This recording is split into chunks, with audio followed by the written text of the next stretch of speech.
और इसके ऊपर कार्रवाई का आगाज किया।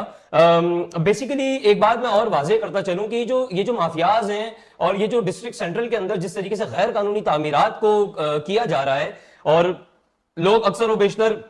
खरीदो फरोख्त में मुलव्विस हैं इसमें, तो इन लोगों को भी मैं आगाह करता चलूं कि कार्रवाई अमल में लाई जा चुकी है और कार्रवाई होने वाली है। लिहाजा अब आप लोग अपनी पगड़ियां बचाएं और जो है ना गैर कानूनी तामीरात से बिल्कुल दूर हो जाएं। और एक बात मैं और बताता चलूं आप लोगों को, honourable Sindh high court Karachi के जज साहब ने जो है ना वाज़ेह तौर पे ये कहा है कि इन लोगों को, ये जो गैर कानूनी तामीरात कर रहे हैं, इन लोगों को जो बुनियादी सहूलतें हैं, जिस तरीके से बिजली हो गई, गैस हो गई, इसके अंदर